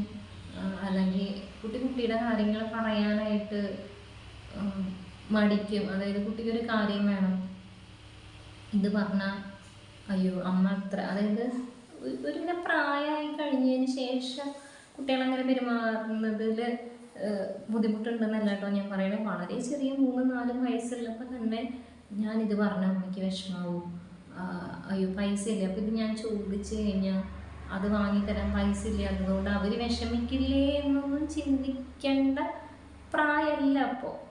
ഒരു 2-3 ഇയർ ഓൾഡ്, 4, 5, 6, ഒരു 10 വയസ്സ് വരെയുള്ള കുട്ടികളൊന്നും അങ്ങനെ ചിന്തിക്കേണ്ട ബാധ്യത കുട്ടികൾക്ക് ഇല്ല എന്നാണ് ഞാൻ മനസ്സിലാക്കുന്നത്. ഐ മൈറ്റ് ബി റോങ്, നിങ്ങൾക്ക് വേണമെങ്കിൽ തിരുത്താട്ടോ. പക്ഷേ എൻ്റെ മനസ്സിൽ അല്ലെങ്കിൽ എൻ്റെ ബുദ്ധിയിൽ അങ്ങനെ കുട്ടികളെ ടോളറേറ്റ് ചെയ്യാൻ ബാധ്യസ്ഥരായിട്ടുള്ള ആളുകളാണെന്ന് എനിക്ക് ഫീൽ ചെയ്യുന്നില്ല. അത് അവർ ഡിസർവിങ് ആയിട്ടുള്ള കാര്യങ്ങളുണ്ടായിരിക്കും. പക്ഷെ അതൊക്കെ കണ്ടറിഞ്ഞ് മനസ്സിലാക്കി പെരുമാറുന്ന ഒരു കുട്ടി എന്ന് പറയുമ്പോൾ അങ്ങനത്തെ കുട്ടികളാണ് നമ്മൾ അഡൾട്ട് ചൈൽഡ് എന്ന് പറയാം. അതായത് ആ കുട്ടിക്ക് കുട്ടിയായിട്ടിരിക്കാൻ പറ്റാത്ത അവസ്ഥ, ഇമോഷണലി ഭയങ്കര മെച്ചുവേർഡ് ആവുക കുട്ടി. അവർ ചെറിയ പ്രായത്തിൽ തന്നെ ഭയങ്കര മെച്യൂരിറ്റിയോടുകൂടി കാര്യങ്ങളെ അനലൈസ് ചെയ്യുക. നമസ്തേ എങ്ങനെയല്ല കേട്ടോ. നമസ്തേ ഞാൻ പറഞ്ഞിരുന്നു, അവൾ വളരെ സെൻസിബിളാണ്, അവൾക്ക് കാര്യങ്ങൾ മനസ്സിലാവും, അവൾ കാര്യങ്ങൾ മനസ്സിലാക്കി സംസാരിക്കും. അവൾക്ക് കൃത്യമായ ഡിമാൻഡ് ഉണ്ട്, നീഡുണ്ട്. ഇന്ന ഡ്രസ്സ് വേണം. അപ്പോൾ അവൾക്ക് ഞാനൊരു ഡ്രസ്സ് ചെയ്യുമ്പോൾ ആ ഡ്രസ്സിന് അവൾക്ക് റിക്വയർമെൻറ്റ്സ് ഉണ്ട്. എനിക്കിവിടെ ഇന്ന പോലത്തെ ഒരു ബട്ടർഫ്ലൈ വേണം, അല്ലെങ്കിൽ ഇവിടെ ഇങ്ങനെ ഫ്ലയർ വേണം, ബാക്കിൽ ഓപ്പണിങ്, ഇതിനെക്കുറിച്ചൊക്കെ അവൾക്ക് നല്ല ധാരണ ഉണ്ട്. ചിലപ്പോൾ ഞാൻ ചെയ്യുന്ന കാര്യങ്ങൾ അതായതുകൊണ്ടും അതിൽ കുറേ ഇൻവോൾവ് ആയതുകൊണ്ടും ആയിരിക്കാം ആ ഒരു ക്ലാരിറ്റി ഉള്ളത് അതിനെക്കുറിച്ച്. അത് ഡ്രസ്സിൻ്റെ കാര്യത്തിൽ മാത്രമല്ല, ഒരു ബുക്ക് പൊതിയുമ്പോൾ അതിൻ്റെ സ്റ്റിക്കർ എവിടെ ഒട്ടിക്കണം, അതിൽ പേര് എവിടെ എഴുതണം, എങ്ങനെ എഴുതണം, ഏത് കളറിൽ എഴുതണം. അപ്പോൾ കുട്ടിയുടേതായിട്ടുള്ള എല്ലാ പ്രിഫറൻസുകളും എല്ലാ കാര്യത്തിലും ഉണ്ട്. നമ്മളാണ് നമുക്ക് നമ്മുടെ ഇഷ്ടത്തിനനുസരിച്ച് എന്നുള്ള രീതിയിലേക്കുള്ള പഴയ കോൺസെപ്റ്റിൽ കുട്ടികളെ വളർത്താൻ ആദ്യം ശ്രമിക്കണത്. ഇപ്പോൾ എല്ലാവരും ഒന്നും ഞാൻ പറയുന്നില്ല. അപ്പോൾ ഒരു ഡ്രസ്സ് ആദ്യമൊക്കെ കുട്ടികൾക്ക് നമ്മളിട്ട് കൊടുക്കേണ്ടതാണ് അവരിടുന്ന ഡ്രസ്സ്. ഇപ്പോഴത്തെ കുട്ടികളൊക്കെ അവർ കുളി കഴിഞ്ഞ് വന്നു കഴിഞ്ഞാൽ ചിലപ്പോൾ കൊടുക്കുന്ന ഡ്രസ്സ് ഇടും. അല്ലാന്നുണ്ടെങ്കിൽ എനിക്ക് ഇന്നതല്ല വേണ്ടത്, ഞാനിത് ഇടുന്നില്ല, ഇതെനിക്ക് കംഫർട്ടബിൾ അല്ല, എനിക്കിത് ഇഷ്ടപ്പെട്ടില്ല, ഈ പറഞ്ഞത് എന്നെ എങ്ങനെ കിക്കിളിയാക്കിയത് എനിക്ക് ഇഷ്ടപ്പെട്ടില്ല, അത് സ്നേഹം കൊണ്ടല്ല, ഇങ്ങനെ വേണ്ട, സ്നേഹം കൊണ്ട് എന്നെ കിക്കിളിയാക്കണ്ട, ഇങ്ങനെ പറയാനുള്ള ഒരു പൊട്ടൻഷ്യൽ ഉണ്ട് എന്നാണ് ഞാൻ പറഞ്ഞത്. ഓക്കെ, അപ്പോൾ എന്തൊക്കെയപ്പോൾ ഞാൻ ഇത്ര നേരം കൊണ്ടിരുന്ന് കളിയിലാന്ന് വർത്തമാനം പറഞ്ഞതൊന്നും എനിക്കെന്നെ ഇപ്പോൾ ഒരു ധാരണയില്ല ഉണ്ടായിരുന്നു. അപ്പോൾ എന്തായാലും ഞാൻ എൻ്റെ മോളെക്കുറിച്ച് പറയാമെന്ന് ഓർത്തു. അവളുടെ ഈ ഒരു 6 വയസ്സിൻ്റെ ഇടയ്ക്കുള്ള അവളുടെ അച്ചീവ്മെൻറ്റ്സ് എന്ന് പറഞ്ഞു കഴിഞ്ഞാൽ നമുക്ക് ഒരു വയസ്സാവുന്ന സമയത്തെ നല്ലോണം വർത്താനം പറയും. പിന്നെ ഞാൻ ആ സമയം തൊട്ടേ അവളിങ്ങനെ പാട്ട് പഠിപ്പിക്കാൻ വേണ്ടിയിട്ട് ശ്രമിക്കുന്നുണ്ട്. അപ്പോൾ ഇത് കുറേ പാട്ട് കേൾപ്പിച്ച് ഞാൻ പാടിയും അവൾ പാടിയപ്പോൾ ഇപ്പോൾ പാട്ട് പാടുന്നതിനേക്കാളും ഒരുപാട് ഒരു 3 വയസ്സിൻ്റെ ഉള്ളിൽ നിറയെ പാട്ട് പാടുമായിരുന്നു. പിന്നെ അവൾ സ്വരങ്ങളൊക്കെ വേഗം പഠിക്കും, സർഗം ഒക്കെ വേഗം പഠിക്കും. അവൾക്ക് കുറച്ച് കട്ടിയുള്ള സാധനങ്ങളൊക്കെ വരികളാണെങ്കിൽ അവൾ വേഗം അവൾക്ക് അങ്ങനെ ഒരു അതിനോടൊക്കെ ഒരു ഇൻട്രസ്റ്റ് ഉണ്ട്. വരയ്ക്കാൻ നല്ല ഇൻട്രസ്റ്റ് ഉണ്ട്, കലകളിൽ നല്ല ഇൻട്രസ്റ്റ് ഉണ്ട്. പക്ഷേ എൻ്റെ മോൾക്ക് എഴുതി പഠിക്കാൻ ഒട്ടും ഇൻട്രസ്റ്റ് ഇല്ല. പറഞ്ഞ് അവൾ പിന്നെയും പഠിക്കും. അവൾക്ക് എഴുതുക പറഞ്ഞു കഴിഞ്ഞാൽ ഭയങ്കര മടിയാണ്. എഴുതാൻ യാതൊരു താല്പര്യമില്ല. എത്ര പറഞ്ഞാലും നാളെ അടി കിട്ടും മോനെ, മാർക്ക് കിട്ടില്ലേ മോനെ, A+ കിട്ടില്ല എന്നൊക്കെ പറയുന്നത് A+ഓ അതെനിക്ക് ആവശ്യമുണ്ടോ നമുക്ക് എന്നുള്ള പോലെയാണ്. പിന്നെ ഞാൻ അവളത്ര സ്റ്റുഡിയസ് അല്ല. അതായത് ചില കുട്ടികൾ ചെറുപ്പം തൊട്ടേ തന്നെ ഒരു മാർക്ക് കുറഞ്ഞു കഴിഞ്ഞാൽ ഭയങ്കരമായിട്ട് കരയുന്ന കുട്ടികളുണ്ടാവുമല്ലോ. ഞാൻ എൻ്റെ ഓർമ്മ ശരിയാണെങ്കിൽ ഞാനൊരു 10ാം ക്ലാസ് വരെ ഞാൻ അങ്ങനത്തെ ഒരു കുട്ടിയായിരുന്നു. അതായത് ഒരു മാർക്ക് കുറഞ്ഞാന്നല്ല, മാർക്ക് കുറഞ്ഞാലും ഞാൻ കരയാറില്ല. എനിക്ക് ഫുൾ മാർക്കൊന്നും കിട്ടാറില്ല. ഇപ്പോൾ 50-ൽ 45-ന് താഴെയാണ് എൻ്റെ മാർക്ക് എന്നുണ്ടെങ്കിൽ ഞാൻ കരഞ്ഞ് അലമ്പാക്കും. അതായത് എനിക്ക് ഭയങ്കര സങ്കടമായിരിക്കും. ഞാൻ എഴുതാത്ത ക്വസ്റ്റിനെ കുറിച്ച് അല്ലെങ്കിൽ എനിക്ക് മാർക്ക് പോയതിനെ കുറിച്ച് ഇങ്ങനെ വിഷമിച്ചുകൊണ്ടിരിക്കും. അങ്ങനത്തെ യാതൊരു വിഷമങ്ങളും എൻ്റെ കുട്ടിക്കില്ല. അത് ഞാനങ്ങനെ ശീലിപ്പിച്ചിട്ടാണ് കേട്ടോ. അതായത് നമുക്കൊരു പോയിന്റ് നമുക്ക് മനസ്സിലായല്ലോ ഇതുകൊണ്ടൊന്നും വലിയ കാര്യമില്ല, എന്ത് കാര്യത്തിനാണെന്നുള്ളത്.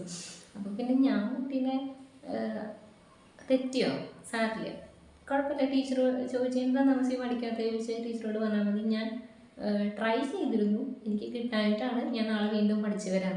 ഇതാണ് ഞാൻ അവളെ തുടക്കത്തുനിന്നേ അവളോട് പറയുന്ന ഒരു ഡയലോഗ്. ചിലപ്പോൾ ആദ്യം തൊട്ടേ അത് കേട്ടിട്ടായിരിക്കാം.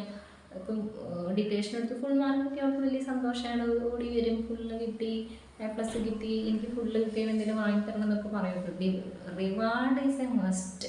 ഇപ്പം എന്ത് അവൾ ഇതായാലും അതിന് നമുക്ക് റിവാർഡ് വേണം എന്നുള്ളത് എല്ലാ കുട്ടികളും അങ്ങനെ ആയിരിക്കും തോന്നുന്നത്. എന്തെങ്കിലും അതിനൊരു അപ്രീസിയേഷൻ കിട്ടുക എന്നുള്ളത് ഭയങ്കര സന്തോഷമുള്ള കാര്യമാണ്, ചില സമയത്ത് നിർബന്ധമുള്ള കാര്യമാണ്. പക്ഷെ എന്നാലും ഒരെണ്ണം തെറ്റിയാലും അവളത് വീട്ടിൽ വന്നിട്ട് പ്രസൻറ്റ് ചെയ്യുന്ന രീതി. ഇന്ന് ഡിറ്റേഷൻ എടുത്തു, പക്ഷെ എൻ്റെ 2 തെറ്റി.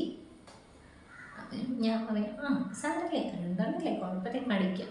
എനിക്ക് ആകെ കൂടെയുള്ളൊരു നിർബന്ധം 4ാം ക്ലാസ്, ഇപ്പോൾ 1ാം ക്ലാസ്സിലാണ്. 4ാം ക്ലാസ് ആകുമ്പോഴത്തേക്കും അവൾ കൃത്യമായിട്ട് എഴുതാനും വായിക്കാനും അവൾക്ക് അറിയണം. അവൾക്ക് കണക്ക് ചെയ്യാനായിട്ട് കൂട്ടാൻ കുറയ്ക്കുക, ചതുഷ്ക്രിയകൾ പഠിക്കണം എന്നുള്ളതാണ്. അതല്ലാതെ അവൾ ക്ലാസ്സിൽ ഫസ്റ്റ് വരണമെന്നോ എവറി ടൈമിൽ അവൾക്ക് ഫുൾ A+ കിട്ടണമെന്നോ ഒന്നും എൻ്റെ നിർബന്ധത്തിലുള്ള കാര്യമില്ല. അവൾക്ക് സ്വന്തമായിട്ട് നിർബന്ധം ഉണ്ടെങ്കിൽ അവൾക്ക് അതിനനുസരിച്ചിട്ട് ഇരിക്കാം. അതിനെ സംബന്ധിച്ച് കുട്ടീനെ പഠിപ്പിക്കാൻ ഇരുത്തുക എന്നുള്ളതാണ് ഏറ്റവും വലിയ ടാസ്ക്. കാരണം എനിക്ക് കുട്ടികളെ പഠിപ്പിക്കാൻ ഒട്ടും ഇഷ്ടമില്ല. കുറേ പേരിൻ്റെ അടുത്ത് ചോദിക്കാറുണ്ട് ട്യൂഷൻ എടുത്തുകൂടെ എന്നുള്ളത്. പക്ഷേ എനിക്ക് ഏറ്റവും പറ്റാത്ത പരിപാടിയാണ് ഒച്ചയും ബഹളം ഉണ്ടാക്കുക, ട്യൂഷൻ എടുക്കുക എന്ന് പറയുമ്പോൾ നമ്മുടെ ആ സ്ട്രെസ് ഉണ്ടല്ലോ, മൈൻഡങ്ങ് കട്ടാവും, ദേഷ്യം വന്നിട്ട് എനിക്ക് തീരെ ക്ഷമയില്ലാത്തൊരു കാര്യമാണ് ചെറിയ മക്കളെ പഠിപ്പിക്കും. ഇവിടെ പഠിപ്പിക്കാൻ ഇരുത്തിയാൽ തന്നെ കുറച്ച് കഴിയുമ്പോഴത്തേക്ക് എനിക്കൊന്ന് ദേഷ്യം വരും. ഞാനിത് ഇട്ടിട്ട് പോയി എന്തെങ്കിലും അവസ്ഥ വെച്ചിട്ട് അതൊക്കെ മാറ്റാൻ വേണ്ടിയിട്ട് ഞാൻ ശ്രമിച്ചുകൊണ്ടിരിക്കുന്നു. പിന്നെ ഒരു സമാധാനം പോലെ പറഞ്ഞു കൊടുക്കും. കുട്ടികളോട് നമ്മൾ അവരുടെ താളത്തിൽ നിൽക്കണം, എന്നാലേ അവരെ നല്ല രീതിക്ക് നമുക്ക് ഇത് ചെയ്ത് കൊണ്ടുവരാൻ പറ്റില്ല. ഞാൻ വളരെ ബാക്കാണ് അതിൽ പഠിപ്പിക്കേണ്ട കാര്യത്തിൽ. അതായത് അവൾക്ക് അവളുടെ അക്കാഡമിക്സ് കാര്യങ്ങളെ ഇരുത്തി പ്രഷർ ചെയ്ത് പറഞ്ഞ് എഴുതിപ്പിക്കുക, കണ്ണുരുട്ടി അത് ചെയ്യിപ്പിച്ചെടുക്കുക എന്നുള്ളതിൽ ഞാൻ ഭയങ്കര ബാക്കാണ്. അതെന്ത് ചെയ്യണം എന്നുള്ളത് ഞാൻ ആലോചിച്ചുകൊണ്ടിരിക്കുന്നു. ട്യൂഷന് വിടാൻ ഇപ്പം നമുക്കറിയാമല്ലോ അത് ഒരു എക്സ്ട്രാ എക്സ്പെൻസാണ്. അപ്പോൾ ട്യൂഷന് വിടേണ്ട കാര്യത്തിൽ നമ്മളെന്നെ പഠിപ്പിക്കാം എന്നുള്ള രീതിക്കാണ് ഇപ്പോൾ പോയിക്കൊണ്ടിരിക്കുന്നത്. 1ാം ക്ലാസ്സിൽ പഠിക്കുന്ന കുട്ടിയുടെ കാര്യം കേട്ടോ ഞാൻ പറയണേ. അപ്പോൾ നിങ്ങൾ ആലോചിക്കുമ്പോൾ കുട്ടി MBBSനാണല്ലോ എന്ന് വിചാരിക്കണ്ട. പക്ഷെ എന്നാലും നമ്മൾ ആദ്യത്തെ ആ ഫൗണ്ടേഷൻ അല്ലെങ്കിൽ ആ ഒരു ബേസ്മെൻറ്റ് ഉറപ്പാക്കുക എന്നുള്ളത് വളരെ ഇമ്പോർട്ടൻ്റ് ആയിട്ടുള്ള കാര്യമാണ്. കുട്ടിക്ക് വായിക്കാൻ അറിയണം, റീഡ് ചെയ്യാൻ അറിയണം, എന്താ പറയുക, അതുപോലെ റീഡിങ്, റൈറ്റിംഗ്, പിന്നെ ഗുണനം, ഹരണം, സങ്കലനം, വ്യവകലനം, മലയാളം, അതന്നെ അഡീഷൻ, സബ്ട്രാക്ഷൻ, ഡിവിഷൻ, മൾട്ടിപ്ലിക്കേഷൻ, ഇത് കൃത്യമായിട്ട് അറിയാമെന്നുള്ളതാണ് ഒരു പ്രൈമറി ആയിട്ടുള്ള കാര്യം. അപ്പം അതിലേക്ക് ഞാൻ ഇൻപുട്ട് ഇട്ടുകൊണ്ടിരിക്കുന്നുണ്ട്. പക്ഷെ ചില സമയത്തൊക്കെ എൻ്റെ കയ്യിൽ നിന്ന് പോയി ഞാൻ പറയാം എനിക്ക് മതി. കാരണം ഞാൻ ഓൾവേസ് എൻ്റെ മോളേന്ന് മാത്രം വിചാരിച്ചിരിക്കുന്ന ഒരു അമ്മയല്ല കേട്ടോ. എൻ്റെ അമ്മയ്ക്ക് അങ്ങനെ അമ്മയാണ്. ചിലപ്പോൾ നമ്മുടെ ഒരു 90 കിഡ്സിൻ്റെ എല്ലാവരുടെയും അമ്മമാർ ചിലപ്പോൾ മക്കളെ എന്ന് പറഞ്ഞ് മാത്രം ജീവിക്കുന്നവർക്ക് വേണ്ടി മാത്രം ജീവിതം മാറ്റി വെച്ചിട്ടുള്ള അമ്മമാരായിരിക്കും. എന്നെ സംബന്ധിച്ച് ഞാൻ തിരിഞ്ഞു നോക്കുമ്പോൾ ഞാൻ കാണുന്നത് എൻ്റെ അമ്മയ്ക്കൊരു ജീവിതം ഇല്ലാത്തതാണ്. അതായത് മക്കളെ എന്ന് പറഞ്ഞ് മാത്രം ജീവിച്ചിട്ട് അവനവൻ്റെ സന്തോഷത്തിന് വേണ്ടി ഒന്നും ചെയ്യുന്നില്ല, അവനവനിലേക്ക് തിരിയുന്നില്ല. ഇപ്പോൾ പിന്നെ എന്തെങ്കിലുമൊക്കെ ചെയ്യാനായിട്ട് പറ്റുന്നുണ്ട്. പക്ഷെ ആ സമയത്തൊന്നും അവനവനെ കൺസിഡർ ചെയ്തിട്ടേ ഇല്ല. എനിക്ക് അങ്ങനത്തെ ഒരു അമ്മയാവണ്ട കേട്ടോ. എനിക്ക് അങ്ങനത്തെ അമ്മയായിട്ട് അങ്ങനത്തെ റിവാർഡൊന്നും വേണ്ട. എനിക്ക് എൻ്റെ കാര്യങ്ങൾ ഇമ്പോർട്ടൻ്റ് ആണ്, അവളുടെ കാര്യങ്ങളും ഇമ്പോർട്ടൻ്റ് ആണ്. അവളുടെ കാര്യത്തിന് ഇമ്പോർട്ടൻസ് കുറവൊന്നുമില്ല, അവളുടെ കാര്യം വളരെ ഇമ്പോർട്ടൻ്റ് ആണ്. അതേപോലെ തന്നെ എൻ്റെ കാര്യങ്ങൾ ഇമ്പോർട്ടൻ്റ് തന്നെയാണ്. അപ്പോൾ അതിനും എനിക്ക് സമയം വേണം, ഇതിനും എനിക്ക് സമയം വേണം. അപ്പോൾ നമ്മളങ്ങനെ ഒരു എന്താ പറയുക, ഒരു 50-50ലാണ് പോയിക്കൊണ്ടിരിക്കുന്നത്. ഈ സമയത്ത് നമ്മൾ കുട്ടികൾക്ക് കൊടുക്കേണ്ടതായിട്ടുള്ള കെയറും അറ്റൻഷനും ഒക്കെ നമ്മൾ തന്നെ കൊടുക്കുന്നുണ്ട്. കുട്ടികൾ ഈ സമയത്ത് വളരെ ഡിപ്പെൻഡൻ്റ് ആയിട്ടുള്ള ആൾക്കാരാണല്ലോ. അപ്പോൾ അതുണ്ട്, ഇല്ല എന്നല്ല. പക്ഷേ കുട്ടി ശരണം എന്നുള്ള അവസ്ഥയല്ല എൻ്റെത്. അങ്ങനെയല്ല, ഞാൻ അങ്ങനെ പറഞ്ഞതേ. ഞാനിപ്പോൾ ഈ പറഞ്ഞ കാര്യങ്ങളൊക്കെ ആർക്ക് റിലേറ്റ് ചെയ്യാൻ പറ്റും എന്നുള്ളത് ഒന്ന് അറിയണമെന്ന് ആഗ്രഹമുണ്ട്. എനിക്ക് റിലേറ്റ് ചെയ്യാൻ പറ്റുമെന്നുള്ളത്. പിന്നെന്താ അങ്ങനെ ഒരു മെൻഷൻ ചെയ്യാനുണ്ടായിരുന്നൊരു കാര്യം, നമസ്തി ഉണ്ടായ സമയത്ത് എനിക്ക് നമസ്തിയോട് ഭയങ്കര കുശുമ്പായിരുന്നു കേട്ടോ. അത് പോസ്റ്റ്മോർട്ടത്തിൻ്റെ ആണോ എന്താണോ അറിയില്ല. കാരണം അതുവരെ എന്നെ ഇങ്ങനെ താഴ്ത്തും തറയിലും കൊണ്ട് വെക്കാതെ കൊണ്ട് നടന്നിരുന്ന എൻ്റെ ഹസ്ബൻഡ് കുട്ടി ഉണ്ടായതിനു ശേഷം എന്നെ ഒന്ന് ബന്ധടിക്കുമ്പോൾ ഞാൻ ഡോറ് തുറക്കുമ്പോൾ അതാ പോണ കുട്ടീൻ്റെ അടുത്തേക്ക് എനിക്ക് നല്ല കലിപ്പായിരിക്കും. പിന്നെ പക്ഷെ കുട്ടിയോട് ദേഷ്യമൊന്നും ഉണ്ടായിരുന്നില്ല. പക്ഷെ ആ ഒരു സാഹചര്യമായിട്ട് പൊരുത്തപ്പെടാൻ കുറച്ച് സമയം എടുത്തു. അത് കഴിഞ്ഞിട്ട് എനിക്ക് മനസ്സിലായി, ഓക്കെ അങ്ങനെ നമ്മൾ കമ്പയർ ചെയ്യേണ്ട. അപ്പോൾ അവളോട് സ്നേഹം ഉണ്ടെന്ന് വിചാരിച്ചിട്ട് എന്നോട് സ്നേഹം കുറഞ്ഞു എന്നല്ല അതിൻ്റെ അർത്ഥം. നമ്മളും വളരെയാണല്ലോ മറ്റേ സംഗതി പ്രീ ഫ്രണ്ടൽ കോർട്ടെക്സിൻ്റെ ഡെവലപ്മെൻറ്റ് കംപ്ലീറ്റ് ആവണല്ലേ ഉള്ളൂ. അപ്പോൾ നമുക്ക് കാര്യങ്ങൾ കൃത്യമായിട്ട് സമഗ്രമായിട്ടൊക്കെ അനലൈസ് ചെയ്യാനുള്ളൊരു പ്രാപ്തിയാവുന്നത് ആഫ്റ്റർ 25 എന്നല്ലേ പറയാം. ഓക്കെ, ആ ഒരു സമയം തൊട്ടാണത് എന്താ പറയുക, ഏകദേശം അത് കംപ്ലീറ്റ് ആവാന്നൊക്കെയല്ലേ പറയാം. ഞാൻ 27 വയസ്സിലാണ് കല്യാണം കഴിച്ചത്. അപ്പോൾ അടുത്ത ക്വസ്റ്റൻ ഉണ്ടാവും, അപ്പോൾ അത് കംപ്ലീറ്റ് ആയിട്ടുണ്ടായിരുന്നില്ലേ. അങ്ങനെയല്ല, നമുക്കിപ്പോൾ നമ്മുടെ എക്സ്പീരിയൻസിൽ നിന്നും ആണ് നമ്മളെല്ലാ കാര്യങ്ങളും പഠിക്കുക. നമ്മൾ അറിഞ്ഞും കണ്ടും കേട്ടും മറ്റുള്ളവരുടെ അനുഭവങ്ങൾ കേട്ടും ഒക്കെ നമ്മൾ പഠിക്കും. പിന്നെ നമ്മുടെ കൂടെയുള്ള ആളുകളുടെ ഇൻഫ്ലുവൻസ് നമുക്കൊരുപാട് ചേഞ്ച് ഉണ്ടാക്കും. പിന്നെ പെട്ടെന്ന് ചിലപ്പോൾ നമ്മുടെ സ്വഭാവം തന്നെ മാറിയിരിക്കും. പിന്നീട് നമുക്ക് മനസ്സിലാവും, അങ്ങനെ ഇപ്പോൾ വേറൊരാളെ ഇൻഫ്ലുവൻസ്ഡ് ആയിട്ട് എൻ്റെ സ്വഭാവം മാറേണ്ടതുണ്ടോ, അതിൻ്റെ ആവശ്യമില്ലല്ലോ. പിന്നെ നമ്മൾ വീണ്ടും നമ്മുടെ കോറിലേക്ക് തിരിച്ചു വരും. പിന്നെ നമ്മളെ തന്നെ കണ്ടുപിടിക്കും, നമുക്ക് എന്താ വേണ്ടത്, നമ്മളെങ്ങനെയാണ് എന്നുള്ളതൊക്കെ നമ്മൾ അനലൈസ് ചെയ്യും.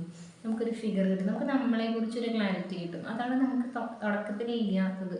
ഇപ്പോൾ ചില കേസസിലൊക്കെ പറയുകയാണെങ്കിൽ പറയാം, അന്ന് നീ ഇങ്ങനെയൊന്നും ആയിരുന്നില്ലല്ലോ, ഇപ്പം എന്തപ്പോൾ പെട്ടെന്ന് ഇങ്ങനെ എന്ന് യൂഷ്വലി എല്ലാവരോടും ചോദിക്കുന്ന ഒരു ചോദ്യമാണ്. ആ ചോദ്യത്തിനുള്ള ഉത്തരം ഞാൻ കണ്ടെത്തിയിട്ടുള്ളത് എന്താ വെച്ച് കഴിഞ്ഞാൽ, അന്ന് എനിക്ക് നിങ്ങളെ മനസ്സിലായിട്ടുണ്ടായിരുന്നില്ല എന്നുള്ളതല്ല അതിനുള്ള ആൻസർ. അന്ന് എനിക്ക് എന്നെക്കുറിച്ചൊരു ധാരണ ഉണ്ടായിരുന്നില്ല, ഇപ്പം ഞാൻ എന്നെ കൂടുതൽ മനസ്സിലാക്കി വരുന്നു എന്നുള്ളതാണ് അതിനുള്ള കൃത്യമായിട്ടുള്ള എൻ്റെ ഭാഗത്തു നിന്നുള്ള ഉത്തരം. എന്നോട് ആരും ആ ഒരു ക്വസ്റ്റ്യൻ ചോദിച്ചാലും അന്ന് അവൾക്ക് അതൊന്നും പ്രശ്നമായിരുന്നില്ല, ഇന്നിപ്പോൾ അതൊക്കെ വലിയ പ്രശ്നമാണ്. അപ്പോൾ അതിൻ്റെ അർത്ഥം നമ്മളെ അനലൈസ് ചെയ്ത് നമ്മളെന്താണ് എന്നുള്ളത് മനസ്സിലാക്കുന്നത് ഇപ്പോഴാണ്.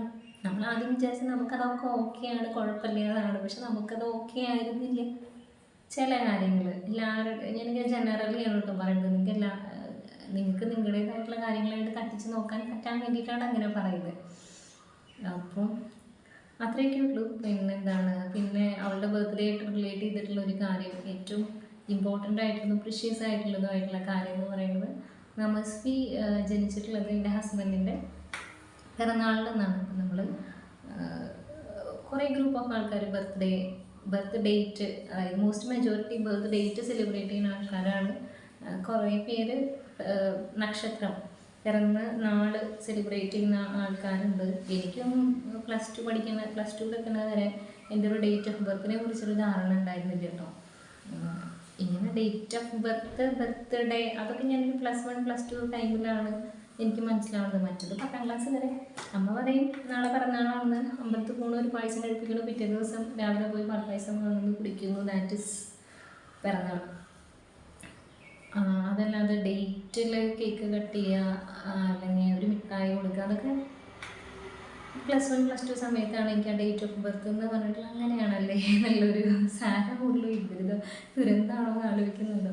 അപ്പോൾ അതുപോലെ നമസ്തി എൻ്റെ ഹസ്ബൻഡിൻ്റെ പിറന്നാളിലാണ് അവൾ ജനിച്ചത്, 2 പേരും ഒരേ നാളാണ്.